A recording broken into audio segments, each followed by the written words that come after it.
capability associated with sustainable development to be infused in the education of all the professionals, all the disciplines. So we have a real need to produce these capable students, these capable professionals going out into the future.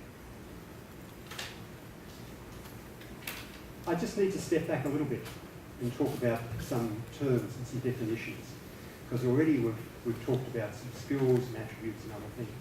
But when we talk about these ideas, what are we talking about? So, are we talking about skills, or are we talking about a variety of other terms? So if you go to the literature about skills, capabilities, attributes, you'll see that there are a number of related terms. We have the terms abilities, attributes, capabilities, competencies, skills. And they're all used by different commentators in different situations to talk about the sorts of learning outcomes that we're dealing with when we're talking about the graduates and the people who go through our program. So we have all these different terms. Skill has often been used, certainly in Australia, in a vocational or a trades way. So we talk about the skills of an electrician. Attributes is a term, certainly in Australia, that has been used in regard to universities and the learning outcomes of universities. Competencies is a term which is used very particularly in Australia, related to vocational or trades work, and yet in Europe, and certainly across the States as well, the term is used in respect of higher education outcomes. So there's a lot of confusion with all these terms. So rather than using any of those which have somewhat of a loaded connotation, I'll just tend to use the term capabilities. So we're talking about capabilities, we're talking about the learning outcomes of the graduates when they come. What are we talking about when we're talking about the nature of these capabilities? And I think if you start to look at any of the writing around capabilities, learning outcomes, skills and the rest, you'll see that people have decided to categorise and define these terms in a variety of different ways. And so we see here, for example, the nature of capabilities that talk about task-based or behaviouralist. In other words, the behaviour which relates in a task being completed. Or it might be general attributes of the practitioner, something which is associated with knowledge or particular physical capabilities. Or it might be a combination of all of those. So we have a variety of possibilities. We also have a range of other definitional terms. We have the term generic capabilities. So generic capabilities are often those capabilities or learning outcomes which will allow someone to operate successfully in a variety of different situations or different disciplines, different job situations. They might be core capabilities. Core capabilities are often those things which are essential to a person being able to operate in a certain professional way. So a medical doctor, for example, would have core capabilities of being able to diagnose and to be able to communicate, hopefully, with the patient. Basic capabilities might be reading, writing, being able to be good at maths for an engineer. And then there's employability capabilities. The capabilities which are going to be useful for employment, and they are probably going to be a mix of all of these.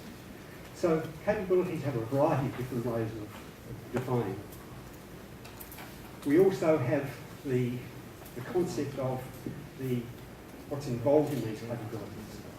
So particularly one coming from an Australian context, generic graduate attributes or capabilities, if you like, have come to be accepted as being the skills, knowledge, abilities of university graduates beyond disciplinary content knowledge, really important, beyond disciplinary content knowledge, which are applicable in a range of contexts.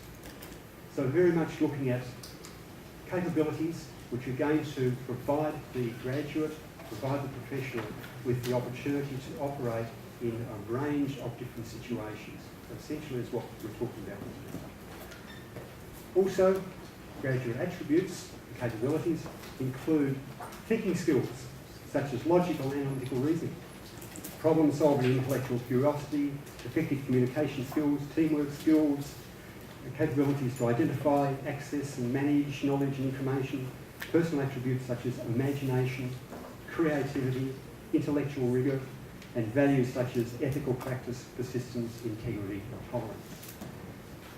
What you will notice in that list is that there is only one brief reference to knowledge and information, and it's about being able to access knowledge and information. What they're saying very much is that there are so many graduate attributes or capabilities that are needed, one of which only is around technical knowledge and information. And that's a theme that we'll come back to in a couple of minutes.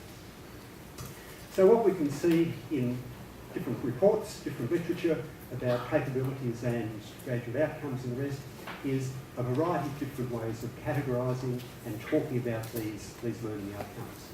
So this one, for example, is from, again, the Commonwealth Government of Australia's report about jobs in Australia. And this particular outline is very interesting, because if you read the categories, knowledge and understanding, one of which is sustainable development, and if you also see values and attributes which are going to be sought, we see environmental and social advocacy. So this is again an Australian government report about the future jobs in Australia. And this report is saying that we should be looking for those professionals who have sustainable development understanding and the values associated with environmental and also social change. So some very strong reasons for talking about capabilities associated with sustainable development. In particular, the way that these tend to be categorised in the literature tend to focus in on those three areas again. Looking at the whole idea of sustainability is where the student learning needs to be instrumental, in other words, promoting skills, information to change behaviours, so being instrumental in changing those behaviours, but also empowering, helping the graduate, helping the professional to bring about change. So empowering for capacity to think critically about and beyond what experts say, and to test sustainable development ideas. We don't see the graduates as being simply people who have knowledge about sustainable development, but we see them as being critically those people who are going to be able to think. They're going to have to be able to think in a variety of different situations, again, so that they can look beyond what the experts say and to test those sustainable development ideas. Not just accepting ideas, but critically thinking about those ideas. Specifically, the literature you'll read, you'll see people say graduates specifically need to know about sustainability issues.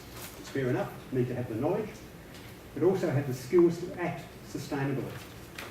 Act, not just have the information, but to get out there and move on that information, bring about change. Have the personal and emotional attributes to be able to work. Now, personal and emotional, that's something which is a bit strange if we're talking about disciplines and if we're talking about university educated people. We don't usually talk about personal, emotional, values, these sorts of things. And yet they are things which are being critically talked about as being part of sustainable development education, and also by employers. Again, if you go through the researches that's been put together by people involved in education for sustainability, you'll see that there are lists of capabilities or attributes that people talk about, such as these ones, talking about the importance of being able to have systems thinking, critical, holistic, interdisciplinary thinking, all the way through to, importantly, critical reflection. So, again, a lot of emphasis put on the person's ability to be able to think, work in different situations. Very little emphasis being put on knowledge around sustainable development or knowledge around a particular area of technical information. I'm not going to spend any more time on that list. What I want to do is to talk about how we used some of those capabilities and the lists to look at what was happening in Australia and particularly to see the way in which Australian employers were talking about what sort of graduates they wanted in the future, what sort of capabilities they wanted to have in their new employees. So the focus was the capabilities that they wanted in their employees. What we did, we had a sample of some 90 professional associations plus 160 individual companies and organisations who were actively recruiting people. We contacted these people by telephone initially and asked them if they were prepared to be part of a survey, an electronic survey, and we used SurveyMonkey to be the vehicle for our survey. The survey had a variety of questions that asked for their understanding of a particular capability, whether it was very important or not. And essentially we were focusing in very much on the human resource personnel of the organisation. In other words, the personnel who were important and were involved in the selection of graduates for the organisation. Not just sustainability related jobs, but all jobs across the organisation. We had 65 responses out of all those attempts, so about 1/4 of the population that we tried to sample responded to us. From that survey, you can see there we had a range of different sized organisations. We had large businesses with 200 employees, fairly good number, small or medium ones, federal government departments, small business, local government, not-for-profit. So we had a reasonable spread of organisations across the employment areas. We asked questions about 3 areas of learning outcomes. We asked them about questions to do with knowledge areas, we asked about task capabilities, and we asked about personal capabilities as well. So just to divide them up into those categories, just for convenience more than anything else. Also, the responses were weighted. So we were trying, again, on a Likert scale to get an indication of how important people thought particular capabilities were. So very important is 5, down to not important being 1. And I'm just highlighting those particular values because the data that we put together in these tables relies upon understanding that 5, in terms of the importance score, 5 is the highest. People thought that was the most important. So in terms of knowledge areas, you'll see here, really interesting, that what people were saying is that technical knowledge was not the thing that they thought was most important. What they thought was important was work ethic, industry expectation, prior knowledge of the discipline, the organisation, current emerging technologies, legislation.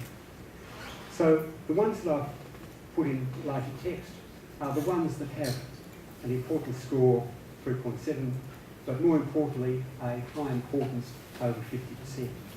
High importance is just the total of those saying the issue was of very high importance or it was important. So the 2 components. So again, you'll see here that the employers are saying that in their general employment, the people that they're looking for, technical knowledge wasn't the thing that they were looking for. They were looking for much broader understanding of the organisation, of the industry, the profession, the discipline. If we look at task capabilities, again interesting. We see here problem solving, importance score of 4.7, so out of 5. It's right up the top of the most important things. Communication, no surprises there. Communication is important. Critical analytical thinking, decision judgment making, communication again. So again, I'm choosing the highest ones, all higher than 80% of high importance.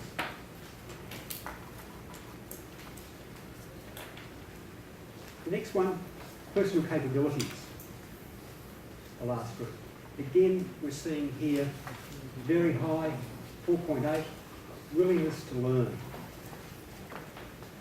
Not something that we talk about usually in terms of education and trying to produce people who are going to go off and do a job, but employers are saying willingness to learn is really important. Which one would I? Back, it's okay. So willingness to learn, critical. Dependability and reliability. That's fairly obvious, I suppose, in the workplace. Commitment, self-motivation, taking responsibility, enthusiasm, teamwork, self-management, professional manner, ethical values and attitude to their job, proactive behaviour. Personal attributes, so important, what they say. And also, I think, important down here. It's only a 3.9, sorry. Self-assessment. People being able to self-assess, to look at their own work and decide whether their work is good, for example. And related to that, creative outlook, reflecting, a number of things here which are important in terms of an educational tool. So I think what you see here is that there are any number of capabilities which are seen to be critical for employers, which have got nothing to do really with knowledge and the sort of thing that we might test through exams or through other forms. So we're really needing to look at broader approaches. So if we look at then the other part of our survey, which was around what sort of capabilities for sustainability would be important. And as you see here, only 1/4 of our sample said that sustainability was a consideration. But for those others, they said that sustainability was very important for 25% and important for 36%. So a good number of employers, even though they weren't chosen for sustainability connected work, said that sustainability was important. They said that in terms of sustainability capabilities, the important thing was those working in the field should have aligned attitudes. In other words, people working in sustainability should be interested and wanting to work for sustainability as well, to be committed and have an ethical point of view on it. They also identified a variety of things that they thought, not having much luck here. Sorry. They also identified a number of points which they thought were going to be really important in terms of the capabilities that those employers were bringing to their work. And I suppose particularly the top one, obviously, able to exercise mutual respect and understanding. Again, a very unusual one if we think about trying to educate people from a university context. How do we go about developing that mutual respect and understanding? We will need approaches that are different from straight lectures. We'll need quite innovative assessment processes. The other question we did ask the sample was, how well do you think universities are doing in preparing graduates to come to you with the sort of capabilities that you're expecting? We broadly saw that people were not very happy at all. They thought it was okay, generally speaking, but not great. And they talked about some of the problems that universities presented. Talked about being too much emphasis on academic results, practical approaches need to be introduced. Need to be reintroduced in all campus activities. They also thought that there was not enough engagement with business, that the universities were too divorced from the reality of the world. They thought that the focus only on the teaching of technical skills was a problem.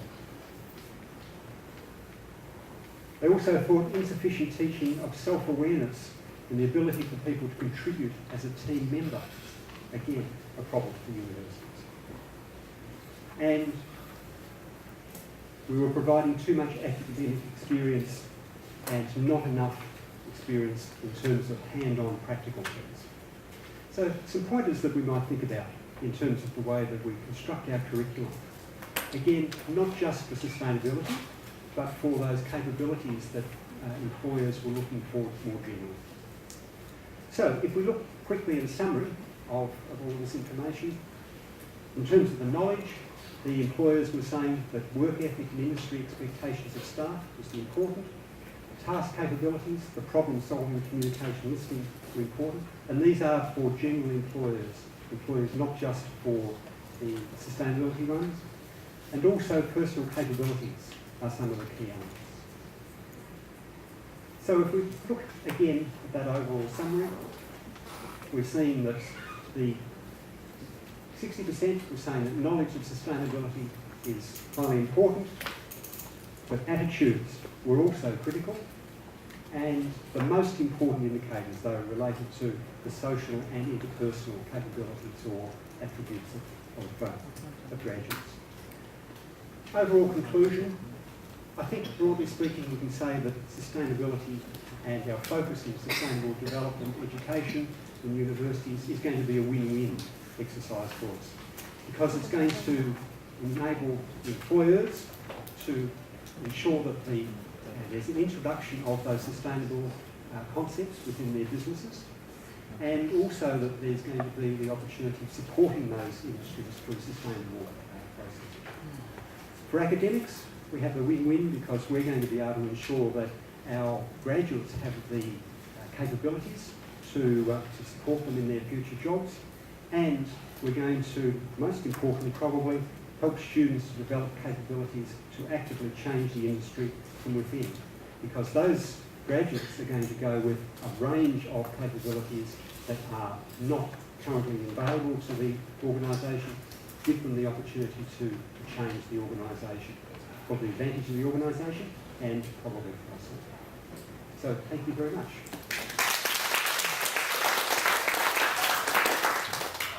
Thanks, Professor Thomas. Almost a time. So ethics is some of the controversial debate between the academic and the professional students, because we need to do the priority to the academics of the students, because we need to find a job after we graduate from school. Any questions?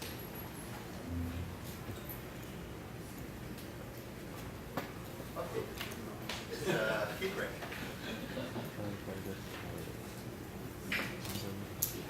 Thank you.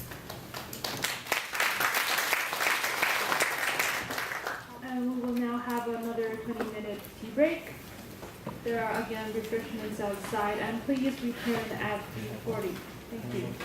现在是茶叙时间，一样外面还是有点心。那下一场次是下午的3:40会准时开始。